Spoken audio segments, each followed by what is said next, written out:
Last week, we did a flyover of the Sermon on the Mount to get a feel for the main points Jesus makes when he preaches. This week, we'll go back and look under the covers of each of these main themes.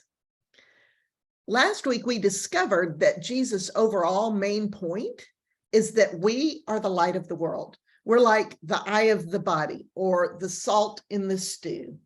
And later, just before he dies, Jesus tells his followers, I am the light of the world. If you follow me, you won't be walking in darkness. You will have the light of life. And that reminds me of a prophecy about the Messiah in Isaiah 9. It says, the people walking in a great darkness have seen a great light. A light has dawned on those living in the shadow of death. And it also reminds me of what Simeon prophesied when he saw Mary and Joseph bring the baby Jesus into the temple. Simeon had been hanging on to life by a thread, just waiting to lay his own eyes on the Messiah. And when he saw Mary and Joseph bring the baby Jesus into the temple, he praised God, saying, you, God, have prepared your salvation, a revealing light for the Gentiles and for the glory of your people Israel. So here we have the witness of ancient Hebrew prophecy, a current prophecy at the time of Jesus' birth, and Jesus' own words. So we've got three witnesses here. Jesus' own mission, what he was sent for, is to bring the light of life to people living in the shadow of death. This is the big point, the point that has been from the Hebrew scriptures and is now in Jesus' own words. And in his teaching on the Sermon on the Mount, Jesus emphasizes that this is our mission as well. He says, you are the salt of the earth. But salt is no good if it loses its saltiness. It's good for nothing but being thrown out and trampled on by folks. You are the light of the world, so shine. Be like a brightly lit town on a hill that cannot be hidden. Be like a lamp that lights the whole house. This, to me, says we somehow need to pour out the light of God's good news and blessing and favor in a way that people understand it and feel it and respond to it. But exactly how do we do that? Do we go out and preach, write books, set up churches? Maybe someone asks Jesus that question because he says, you do it by doing works that are kala. According to Strong's Concordance, this is a Greek word meaning things that are good, noble, honorable, worthy, beautiful, excellent, useful, suitable, commendable, admirable.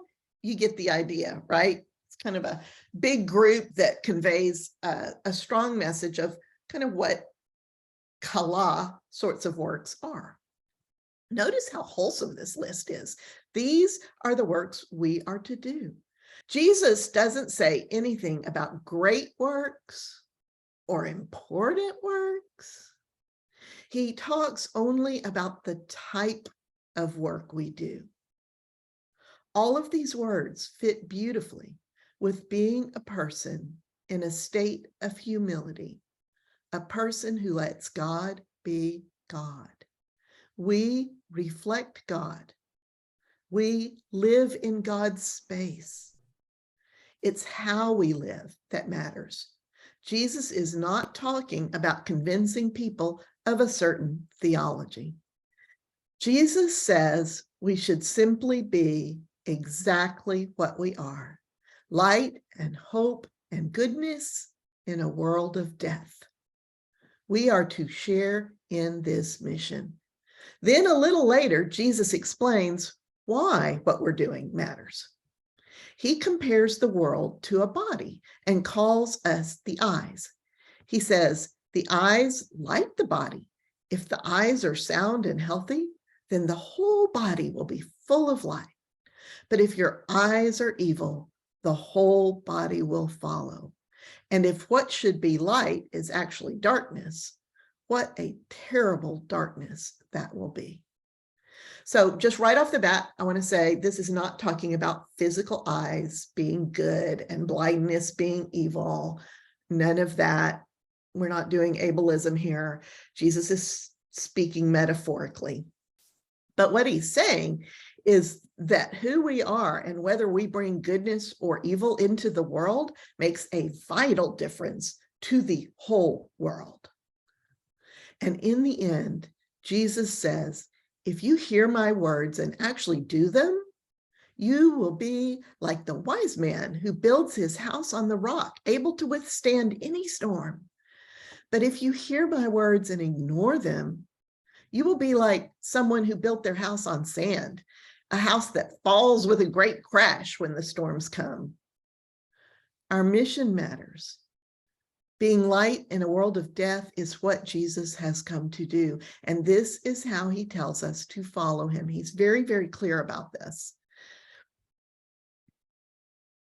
So now that we've, got that in mind, and we need to keep that in mind, the rest of the Sermon on the Mount will make a lot more sense. Jesus dives into a lot more detail about exactly what it looks like to live out his words, to hear his words and do them. As we saw last week, there are 3 parts to it. The internal work we ourselves do, that's the green stuff. You can see that's the bulk of Jesus' teaching, which makes sense. This is discipleship 101 for his brand new disciples. The part God takes care of, that's the pink stuff.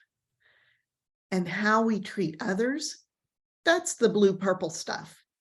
We'll look at each of these 3 parts separately. The specific scripture references are on each sticky note if you're following along in your Bible. So let's begin with what Jesus says about the internal work we need to do as disciples. He starts by making it clear that everything he's about to say is entirely consistent with the law and the prophets. He's not changing any of that. In fact, he says anyone who dissolves, releases, or unties even the smallest commandment and teaches others to do so will be the least in the kingdom of heaven. They'll still be part of the kingdom, but they will have missed the point entirely. But wait a minute. A lot of those commandments in the law are about like animal sacrifices and stuff like wearing clothing woven of 2 different fibers or eating bacon.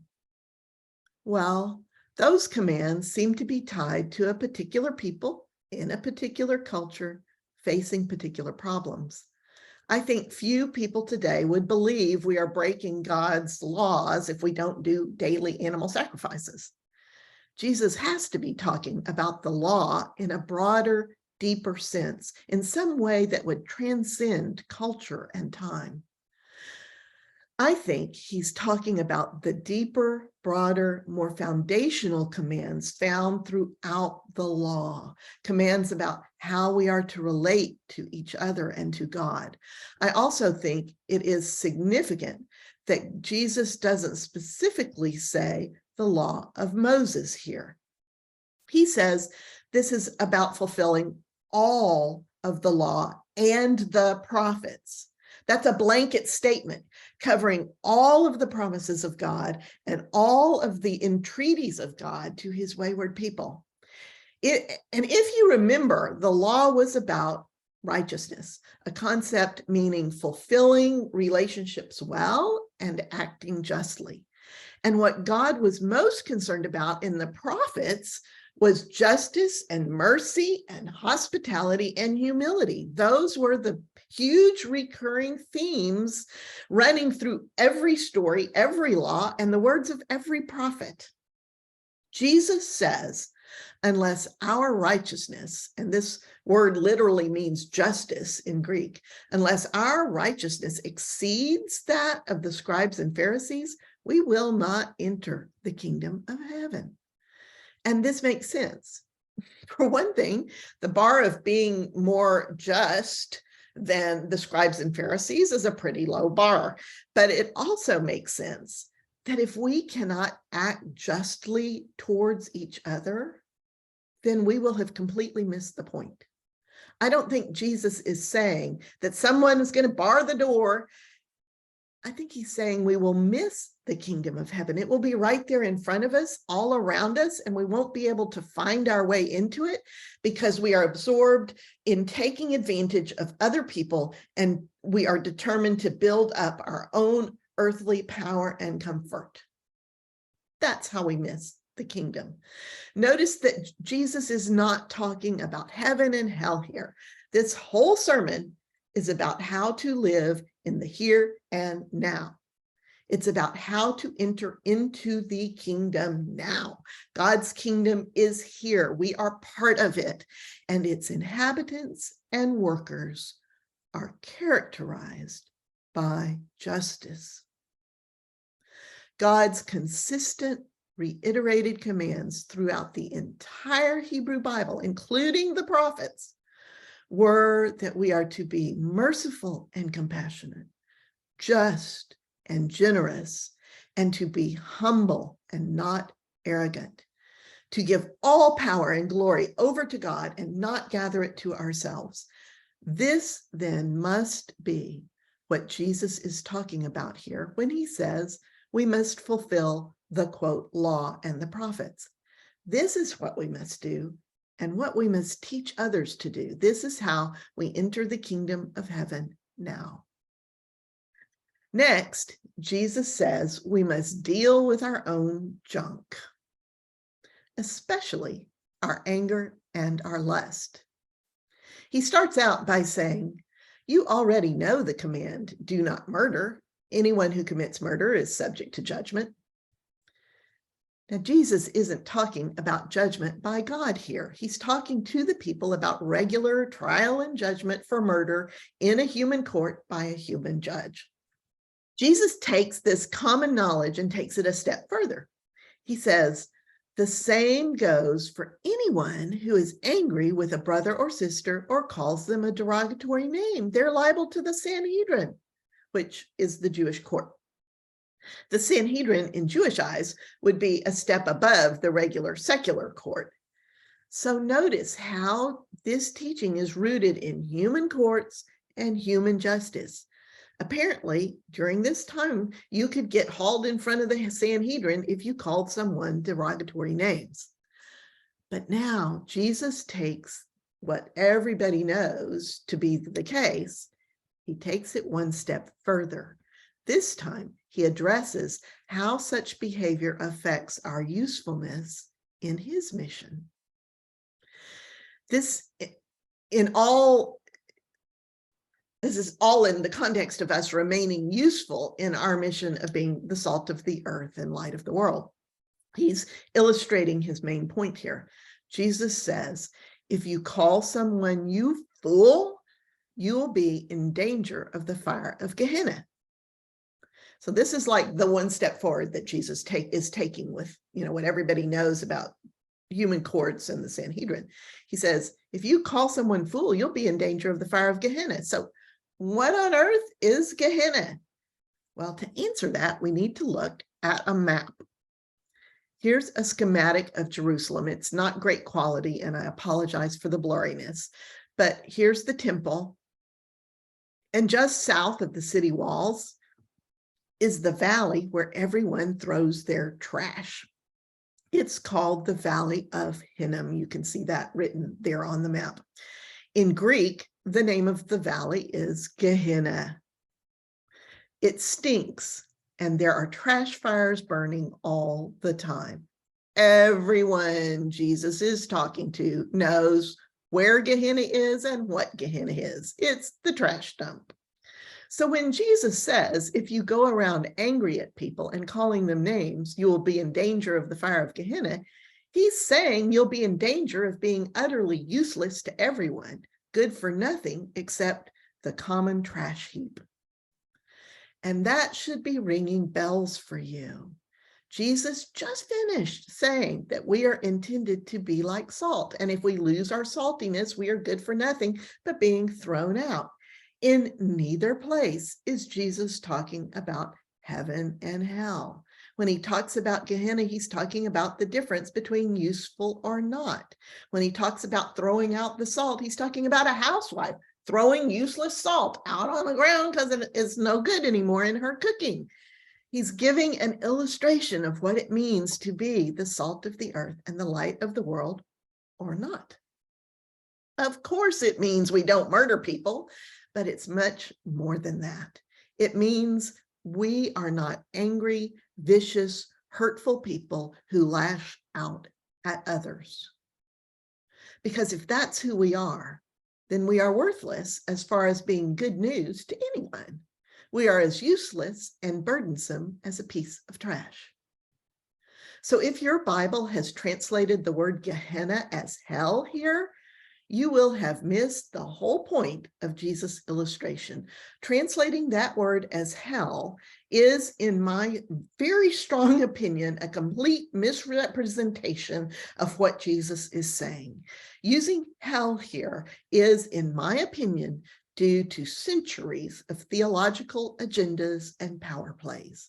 Intentionally or not, that type of translation is used to engulf people in guilt and mortal fear, the very opposite of the good news Jesus is bringing. Jesus continues saying, if you're on your way to worship God and you know you've done something to wrong someone, stop. Put down your sacrifice and go make things right with the other person. Then come back and make your sacrifice in the temple. In fact, if someone is suing you, try to settle your dispute with them directly, one-on-one. It's much better than letting it go all the way to court, where you could be thrown into prison and made to pay every penny. So all that makes perfect human sense. This is discipleship 101 as taught by Jesus. We are not to be angry, vicious, proud, belligerent, nasty people. That is not how to bring light to a people living in the land of death. So clearly, anger and everything that goes with it is a big obstruction to our ability to be part of Jesus' mission. Next, Jesus tackles another big problem, lust. Jesus says, you know you're not to commit adultery, but adultery is not just a physical act. Adultery begins in the heart. It is happening when you look at someone with lust in your heart. Adultery is already there, even if you are only looking and imagining. This is so huge for us today. In Jesus' day, there was no internet. There were no movies. In his cultural context, he is only addressing lusting after an actual person in your life. Our problem today is so much bigger. Jesus says, do whatever it takes to remove that temptation from your life. Jesus is saying that lust is like a cancer in the soul. Left unopposed, it will grow and grow until it consumes you, and you will be good for nothing but that trash heap again. In terms of the mission, you won't be good for Jesus' mission. You will still be a person with intrinsic value as a person. It's just you won't be, very helpful in bringing light and goodness to the world. We know this today from experience. People who fight sexual addiction and addiction to pornography know that it is like any other addiction. We need help to keep it from taking over our life and destroying all our relationships. Jesus says, if it is your eye looking at someone with lust, get rid of your eye. If it is your hand that is getting you in trouble, get rid of your hand. Now, even though Jesus is dead serious about this issue, his illustration is, of course, hyperbole and not intended to be taken literally. He's not telling people, to hack off body parts, but his point is well taken. He's creating a visual image here. We need to do whatever it takes to remove the temptation from our life. Jesus says, it is better to lose a part of your body than for your whole body to go into Gehenna, that trash heap.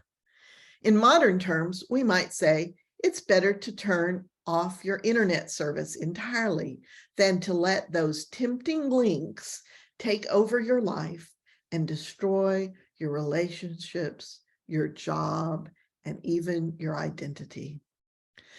Jesus is explaining that anger and lust can completely absorb you and take over your life and all your relationships and keep you from being light in a world of darkness and death. We need to do whatever it takes, get the help we need to deal with our anger and our lust. Jesus then continues this thread about adultery and lust by talking about divorce. It's tremendously important that we recognize the context here. Jesus is not talking about divorce in a vacuum. He's just said that the root problem he's talking about is lust. And he says lust in your heart is, in fact, adultery. And that then leads to divorce that is unjust and wrong, as we'll see in a minute. It's also important to remember that Jesus is talking to the men. The law of Moses allows a man to simply give his wife a certificate in order to divorce her for any reason whatsoever. But this is a huge injustice to a woman in this culture. There are very few options for Jewish women to support themselves, especially if they're too old for childbearing. Jesus is speaking directly to a serious abuse of power being actively perpetrated by the patriarchy of his time. Abuse of male power with its roots in lust and adultery. So keep this context, this container in mind as we dig into what Jesus says about divorce. Here's the exact quote from this passage in the Sermon on the Mount in Matthew 5:32 from the NRSV, the New Revised Standard Version. Anyone who divorces his wife, except on the ground of unchastity, causes her to commit adultery. And whoever marries a divorced woman commits adultery. There are three things to notice here. One is that Jesus is saying no one should be issuing certificates of divorce unless the wife has been unchaste.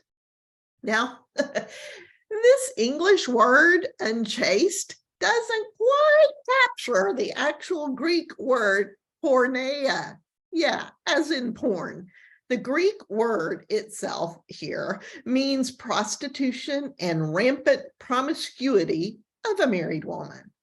That's not exactly what I think of when I read the word unchastity. I think this translation is very weak. And porneia is a completely different word than the Greek word for being unfaithful, mokia, which we'll see used in a minute. So they could have used unfaithful here. No, they didn't use unfaithful. They used a stronger word. They used porneia here.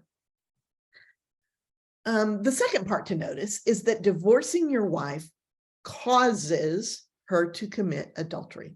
The words in Greek are makes her unfaithful. That last word is not the porneia word, but the other Greek word I just mentioned that means being unfaithful in marriage. Being unfaithful is translated to English here as the word adultery. But look, the original Greek is in the passive voice. It means that the adultery is done to her. The husband makes her the victim of adultery. That's completely different, right? The New International Version captures this important nuance. So this is the same verse, just a different translation. The NIV translation says, makes her the victim of adultery. You have to be so aware of the leeway translators have with these ancient texts.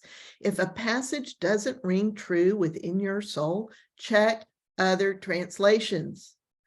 This is a new tool to add to your backpack, and it makes sense that for a man entangled in lust and adultery to give his wife a certificate of divorce would definitely make his wife a victim of his adultery.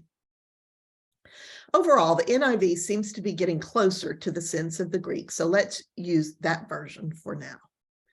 The third thing I want to point out is this bit about anyone who marries a divorced woman commits adultery. Now, that's pretty weird. I mean, in context, she's divorced through no fault of her own. In this culture, she's pretty much got to remarry to survive. Well, fortunately, Mark writes an expanded version of this teaching in his book, which is copied and expanded further by Matthew later in his own book. So let's take a look at the expanded versions. Mark's story is in chapter 10. He says the Pharisees asked Jesus this question: is it lawful for a husband to divorce a wife? Now, that seems a reasonable question, unless you read the rest of the text. Mark clues us in that the reason the Pharisees ask this question is to test Jesus, and that's huge. You see, the law of Moses is clear that it's okay for a husband to divorce a wife for any reason whatsoever, and by the way, in our modern society, it would be equally acceptable for a wife to divorce her husband. You know, this is just part of the law. But the Pharisees, Jesus, and all the people listening know the context. They know that a terrible injustice is being perpetrated on women by men who are abusing this loophole in the law. If this wasn't a trick question, Jesus would just say, right, that's what the law says. But the Pharisees know that Jesus can't say that because he'd be siding with injustice. The men entangled in lust and adultery are divorcing their wives for frivolous reasons, and the women have no recourse. That's why this is a trick question. And Jesus quotes several lines from Genesis about God creating male and female and the two becoming one flesh. And he then reiterates that last part, saying again, they are no longer two, they are one flesh. Then he adds, therefore, what God has joined together, no one should separate. That verb separate is in the imperative. Jesus is speaking strongly here. And he puts it in context by acknowledging that, yes, Moses let you divorce, but that was because of your hard, dry, and obstinate hearts. The Greek word he uses is sclerocardia, literally sclerosis of the heart. And that hard-heartedness has certainly persisted from Moses' day to Jesus' day. Here in Matthew's expanded version of the story, Jesus adds that part about being able to divorce a wife due to sexual immorality.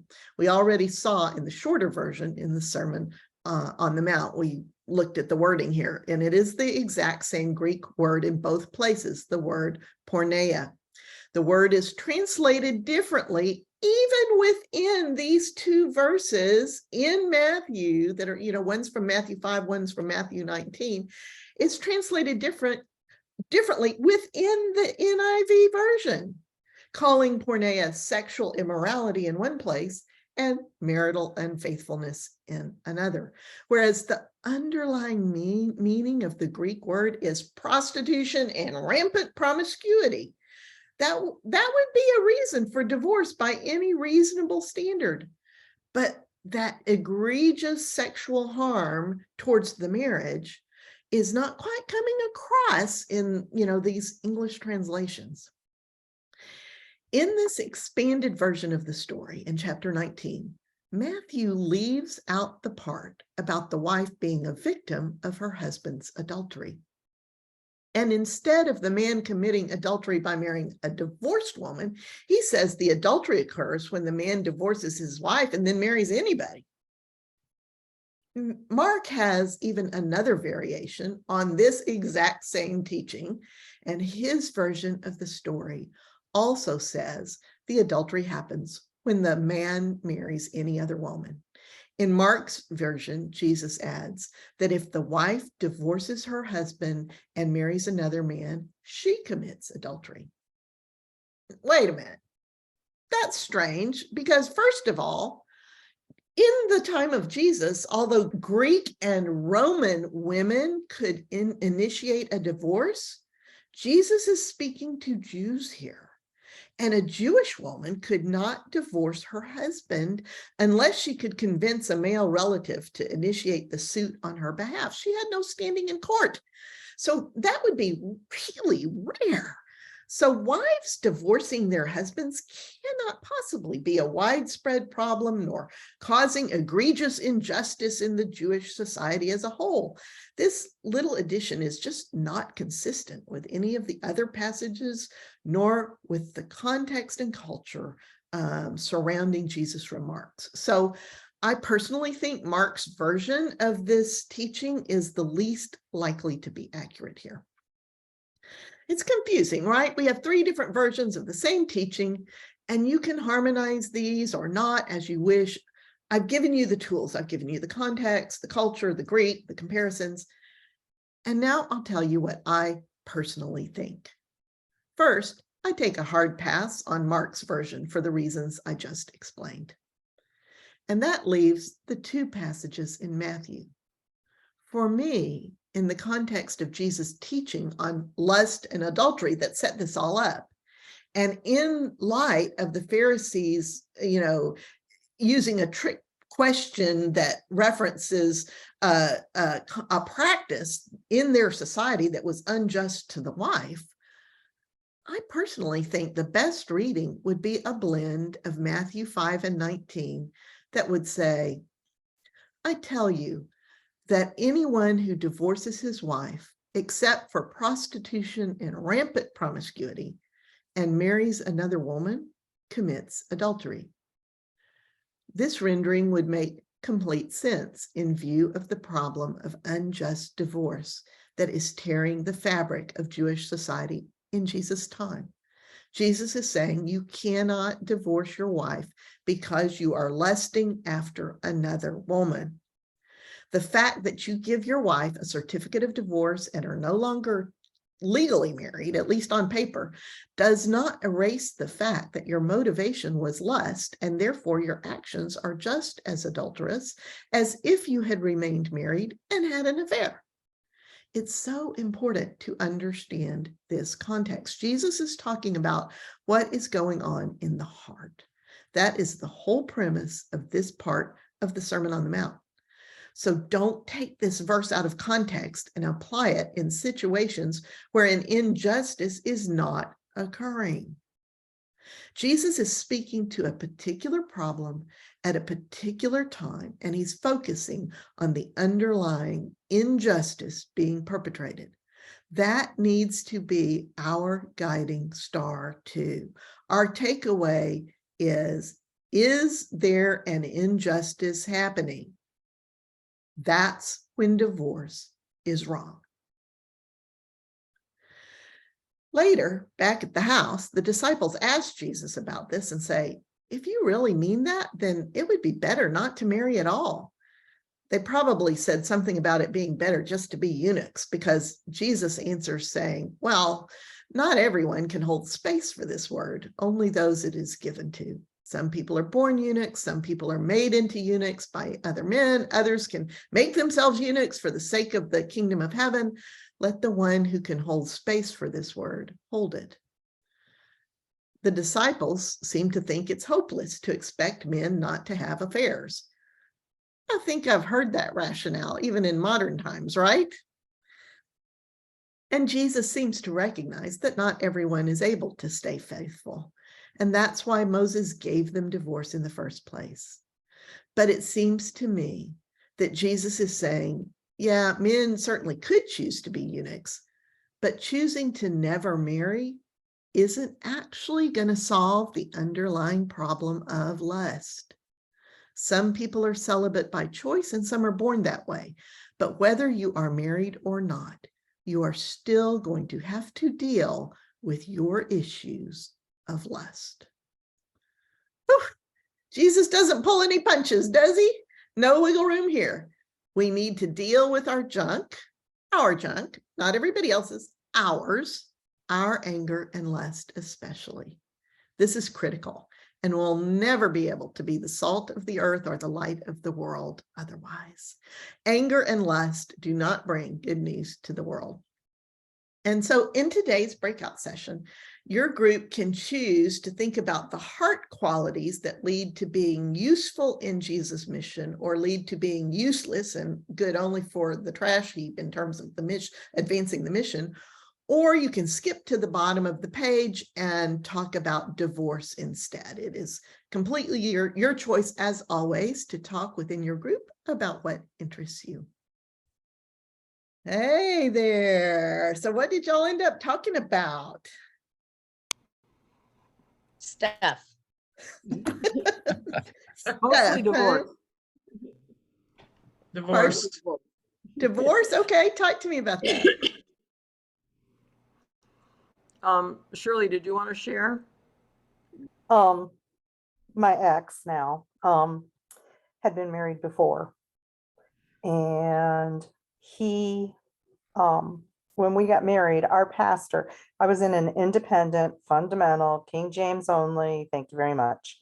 Right, yeah. So we were in one of those churches, and our pastor allowed us to get married in the church, came to the wedding, but would not perform the ceremony because he was divorced. And so we had to find, and it took a while to find, a Baptist preacher who would marry us. And when we did find one, we had to go to 3 weeks of counseling with him before he would marry us. And it had to be the stipulation that his ex had committed adultery or had an affair. And that was the only way that I was allowed to marry him. It was strange. Especially when the pastor approved of our marriage and came to the wedding and everything else, but would not perform the ceremony. I just thought that was interesting. Right. Time to leave that church. What else did y'all talk about? What kind of bubbled up about? These are tough topics. Anger and lust are kind of big deals.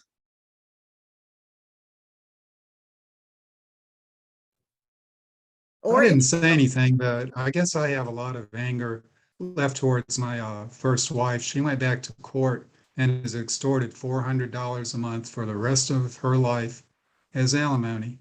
And that just angers me, and I have a hard time forgiving her. Probably all of us have a story or more than one of anger that we hold that we cannot seem to get past that boulder. How do we get past that? Is that what Jesus is talking about here? Anger over those particular occasions. What do you think is in view here when Jesus is talking about dealing with our anger? May I offer something, Gail? I used to work on that a lot because and still wrestle with anger in my own life. But I think where I've come to a peace about that is that this is where faith comes in. I have to trust that it's in God's time and it's in a moment of grace that happens. And I think I told you at one point, I was counseling a woman, and she was not of my tradition, but we just really respected each other. And we were talking about grace. She kept using the word, and I said, I really don't have a good definition for that word. That's a word that's been in my vocabulary since the time I was a child, but I need to understand it better. And she said, oh, Mary, girl. She said, that is so easy. And I said, then tell me, because I need help. She said, it's unearned benefit. And I said, oh, okay. And I had to sit with it a minute, I'm a word person, and I went, unearned benefit. And I thought, oh, yes, when I look back on moments of grace, it was nothing I particularly did.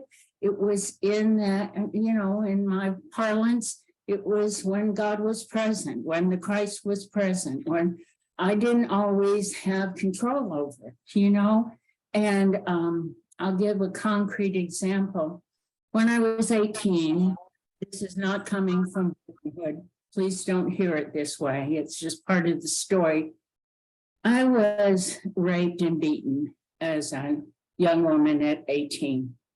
And it was horrible. And I decided to go through, with the help of an assistant district attorney, that said, we have a jacket on this guy in our office, but nobody will step up and prosecute. Nobody will come to court and, and can you do that? And so I did. I said, I will walk with you if you will help me with this. And I went to my pastor. My mother drove me immediately to my parish priest, and his way to help me was to say, Mary, and he knew me very well. And he said, Mary Patricia Bridget, get down on your knees and beg for forgiveness. And there was a disconnect with my faith at that moment, because I thought, it's kind of like this divorce discussion today. It was like, why am I asking for forgiveness? I did not perpetrate anything. Anyway, so I struggled with my faith in that moment, and lost some confidence in my pastor, who I really had a lot of trust in. But it was part of my journey. I'm not going to make that victimhood. I'm not going to make it bad. It brought me to where I am today. And you see the grace in it. But later on, at one point, I had my own business, and I had received a contract from the Department of Corrections in New Mexico to go in and work with young incarcerated males. And it was a level 4 prison. So they were murderers and rapists, and they were serious offenders as juveniles. And I went in there to teach, and there was a young man in my group, and he had been accused and prosecuted for rape as a juvenile. And when he turned 18, he would move to the federal prison in Santa Fe. And so he asked to talk to me one day alone, which was kind of a hard thing to make happen because it was maximum security and I was a woman, but I was able to at least be in a room with him. The door was open. There were people outside. I was not afraid. I was never afraid there. That was the grace of being there. I was never afraid. And I actually fell in love with all these young men because I had a child. I had one son. And I thought, this could be my child. It's not, but it could be my child. And somebody's is a mother to this young man. So we sat and talked. And this young man was 6'4", very tall, strong personality. And he wept in my arms for the hurt he had caused. And he wept for the abuse he had suffered as a child. And in that moment, it was a moment of grace. It was not my control. There was another presence, we call it the Holy Spirit, whatever you name it is okay with me. But in that moment, all of a sudden that anger was gone. It took years. It did not, we look at the examples of the Amish when their children were, and they immediately jumped to forgiveness. And I wish I could say that was my journey. It was not. It took years of me having this anger that was not healing for me at all. It disquieted me. and yet in a moment of grace, and it took this young man who was a rapist. He did not know my story, nor did he need to. That was not part of the deal. But when I saw this young man just crumpled, I became the mother.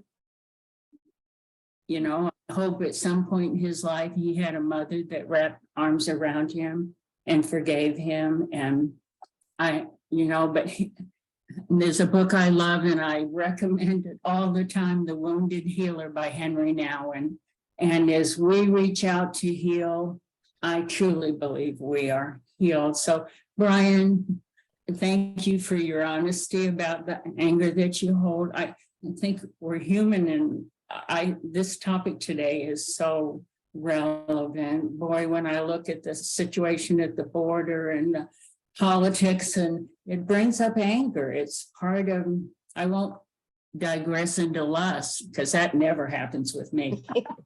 But the anger one, the anger one just was so palpable for me. But again, it's those grace-filled moments that I couldn't make happen, working on my anger year after year after year, saying I need to forgive, oh my God, the wasted energy. If I'd known that just in this moment of me being in this prison, I never would have guessed that, and for him to feel vulnerable to talk to me, to bear his soul. We all need that person we can confess to that creates that safe space. And I think in that moment, grace happens, don't you? I'm sure you have a story like that. We heard a couple in our breakout group. Marlene, you celebrating with your divorce choir director being remarried. That was a moment of grace. I'm sorry, I'm going on too long. Mary, I needed to hear what you had to say today. I don't know if y'all doesn't. Oh, sorry. My anger has been up here. Last night, my daughter was driving home from work, and a bullet went through her windshield and through the back of her car. Oh my gosh. Last night, I was numb. She's fine physically. Mentally, none of us are really fine today. But this morning I woke up and I was so angry. And then you just said that, it's somebody else's kid that was stupid and did that. Was he shooting at my daughter? I don't think so, because my daughter, she is Chinese, but I don't think you could tell that at 10 o'clock at night in the dark. So he was shooting at somebody and her car just happened to be in the way. But they do have a homicide detective on her case, because I guess it is technically attempted murder, which just ramped up my emotions just a little bit higher. But I needed to center myself back in what you were saying, and that helped a lot. Thank you. Welcome. I think anger doesn't hurt the person you're angry with. It hurts you. Being angry at somebody is allowing them to live rent-free in your head. And the anger turns to bitterness and hatred. And that's not a good place for you to be. That poisons you. So I think harboring anger doesn't do anybody any good. There are things that I could be angry for with people that have happened in my past. And I've had people say to me, why aren't you angry about that? Why are, how do you have this peace about it? And I'm like, it's God, because as a human being, I would hate that person. But God helps me not to hold that bitterness in my heart. And I'm not the kind of person who hangs on to resentments and stuff like that. And it's hard for me to understand people who are that way. But I know that it's, you know, part of human nature to be that way. And Hey. like, who's, my screen is messing up, or her screen is messing up, and I forgot. It's Mary, right? Yeah, Mary. Like Mary said, it's grace. It's God's Unstable. grace. Do you want me to put myself on stop video? Because it's my screen that's No, acting we're up. good. We're good. Okay. I'm sorry I interrupted, but I meant No, to you're ask. fine. I just wanted to interject that I think a lot of times our anger that we have so much difficulty letting go of in a situation where we have been, abused, damaged, hurt, is out of a sense of a lack of justice or the wrongdoing, that we carry around this sense that we want justice. Mm. And if that justice doesn't happen, we have not only been harmed, but we've been cheated of seeing a just resolution to that harm. And I think that's why, when it talks in the Bible about righteousness, which, like you said, Gail, meant justice, why justice is so important, because it's not just to punish the person that did the wrong, it's to bring a sense of peace to the harmed party, so that we can move out of the anger and we can then heal and go on with our life. But if that justice has never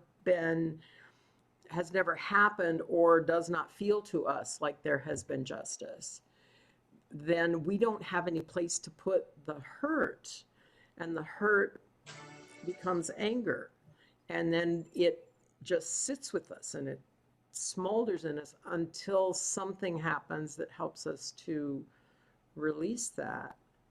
I interpret your word justice as sort of equivalent to the word fairness, and it makes me angry when things happen that are just not fair, and yet life is not fair. And how does one experience that unfairness without having anger bubble up?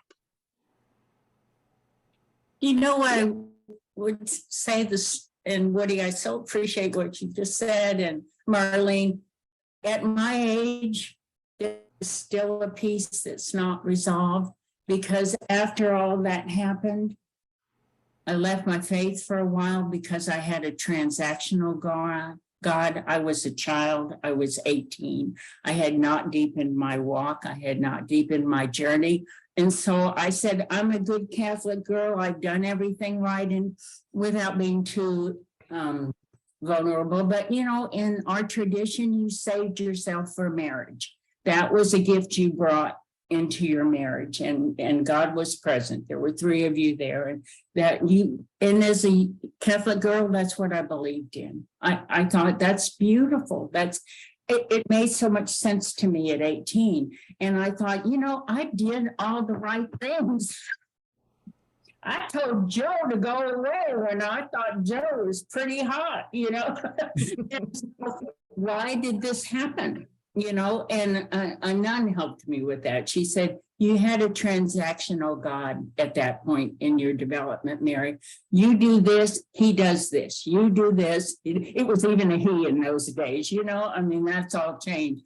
But the piece that I continued to work on, and Woody, I know you could speak to this, what captured my heart was restorative justice. And I started really trying to put my faith back together with that sense of justice and fairness for all involved, and justice for all. That was also for the person that perpetrated. And my question to me at this age, and I probably will never have an answer until I'm gone, is, would I do it differently now that I understand restorative justice? would I have the same need to go into court and to punish him? Now, I would tell you the day he was sentenced, I did not have a feeling of joy. I didn't know how to name it. I didn't know, I was too young. I didn't have the words, but I know I did not feel good about him being taken out and knowing he was going, and I think that was God working in my life as well. I had to somehow find a way to put that justice, fairness, and the anger and me turning away from my faith at that time and putting my faith back together. There are no accidents. I believe that. We like to say we have free will, but I also deeply believe in God's will. And I think when I can't manage it as a human being, there's someone there holding me up. And if there isn't, I'm in deep trouble. Because left to my own devices, I'm a train wreck. Just saying. Other thoughts? Back to what Shirley was talking about regarding anger. One of a favorite theologian of mine named Frederick Buechner wrote, and then I'm going to paraphrase because it's been a long time, but he said basically something like, we love to chew on our anger, but we don't realize that what we're chewing on is ourselves. Mhm. Yeah. Mhm. Yeah. He's wonderful. Buechner.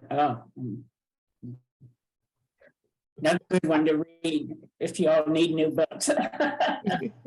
He's wonderful. I was raised, my grandmother taught my mom, and my mom kind of taught us that we are going to experience anger and injustice, hurtful things in our lifetime, and it's easy for our thoughts to kind of take over and ruminate on all of those things that have happened. And so we've kind of been taught, when you find yourself ruminating on the hurt or the injustice that has happened, the trauma that has happened, my grandma swore by these 3 words, and she said, you just, instead of allowing those thoughts to kind of take you on a movie trailer of what has happened or could happen, you just stop and like physically say, I love, bless, and forgive that person. And she said that it's a way to help, number 1, stop the thoughts from derailing you and spiraling you. And 2 is just an act of your words are stronger than your thoughts. So the power of the spoken word. And 2, and unconsciously just repeating that, you're almost allowing that anger and that injustice to, for that moment, just to leave your body instead of continuing to settle in, which we all know. I mean, all of the anger and injustice and trauma we hold physically, and it physically does us harm. So I think it's a way to just attempt to kind of stop the thought process and the spiraling of making the hurt worse in ourselves. So I find myself using that even still with our family. So anytime I find those thoughts, is I love, bless, and forgive, not because they need me to forgive them, but just as a way of preventing the side effects of what the hurt can do to us physically, mentally, emotionally, and spiritually. Beautiful. It's not bad to have anger. God has anger about some things. We are allowed to be angry. Jesus had anger at the temple, at the money changers. It's normal. It's perfect. There's nothing wrong with having anger. It's when you allow that anger to boil, to allow it to continue to grow and lead to bitterness and lead to hatred, that's when the anger becomes a problem. It's not a sin to have anger. It's a sin to ruminate on it. It's a sin to hold it in your heart and keep it forever and ever and ever. Amen. One of the Years. things, go ahead. No. I was going to say that's well said. I did it for years. One of the things that my counselor actually helped me understand is that very often it's other emotions that are happening that are being disguised as anger. And that very often anger needs to be looked behind, because anger is actually just hurt coming out sideways, or fatigue coming out sideways. Think of your toddlers, right?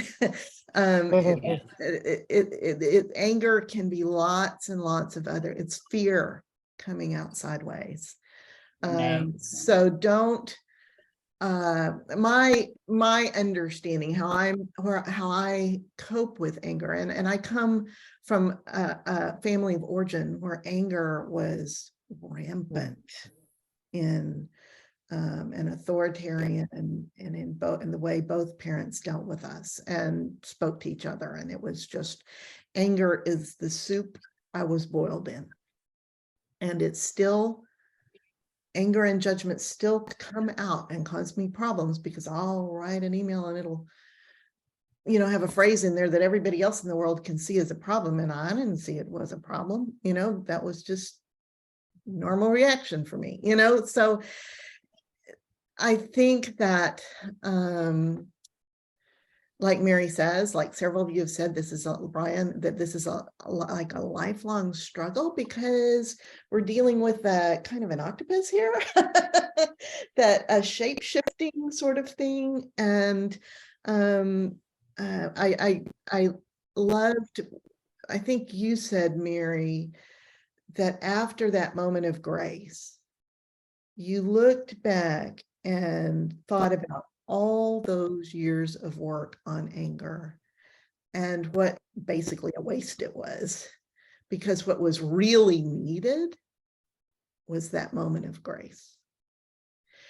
And I want to couple that with what Erica just said, about simply when the anger feeling comes up and that there's just like really no control over it. And what Shirley said, you're allowed to feel what you feel, but what Erica was suggesting is just stopping in the moment, naming it, right?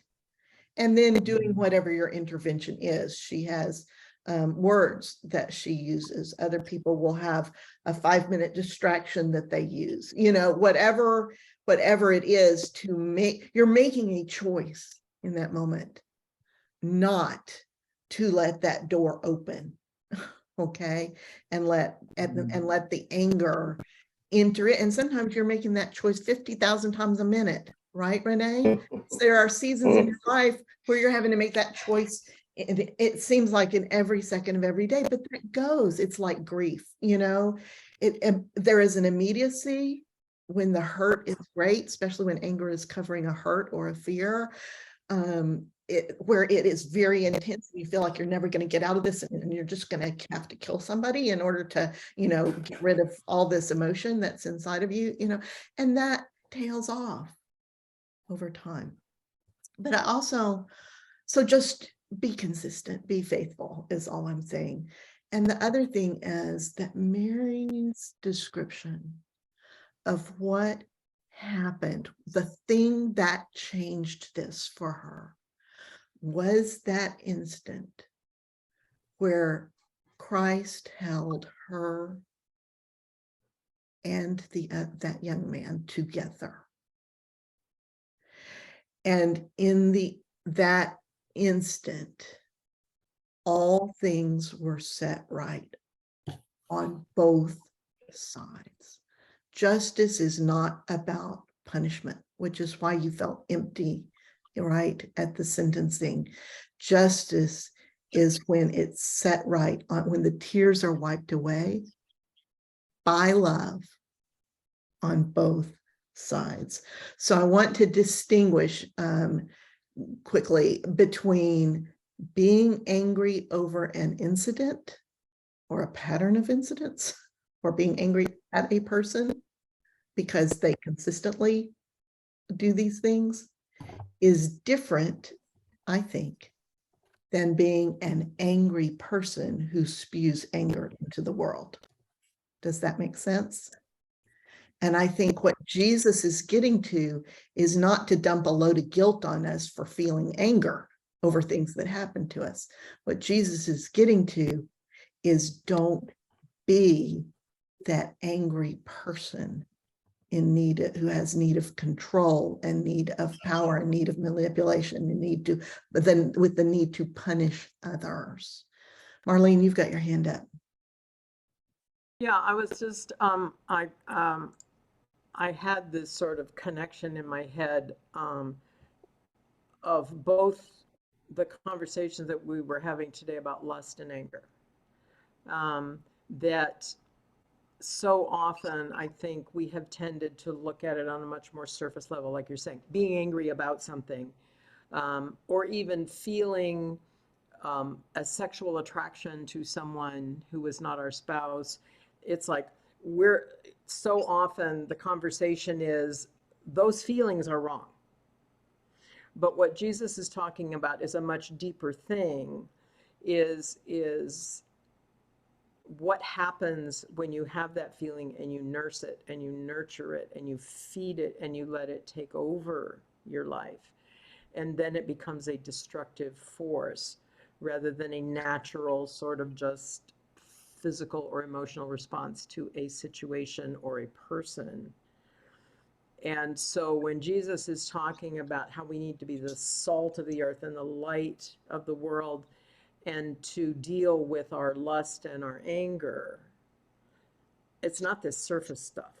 It's the soul-eating stuff that we allow to change us and to become us.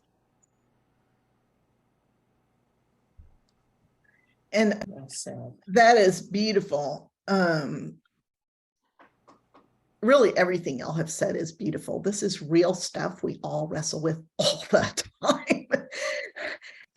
And along that lines, I want to point out that Jesus is not in here saying that you can't have boundaries. He's actually saying the opposite. All right. You can have boundaries to protect yourself from hurt and angry people and bullets through the glass. You can have boundaries. And he's also saying you must have boundaries that keep the hooks of lust from dragging you over the cliff. The hooks of lust or anger, either one. You know, he is actually saying in that part about, you know, gouge out your eye and cut off your hand, he's saying set boundaries. And that applies to both of these things. Those are probably the two strongest emotions humans have, Yes. because those feed off of other emotions. Tons of things to think about here. We're to the end of our time. I have some things that I have to do this afternoon, so the video won't come out till tomorrow for sure. But I appreciate your presence and your vulnerability, all your thoughts and your honesty today. And we can continue the discussion in the discussion group online. So keep thinking, and we'll see you next week, and we'll do the next segment. Bye. Love Bye-bye. you. Bye. Thank you. Thank you. Thank you.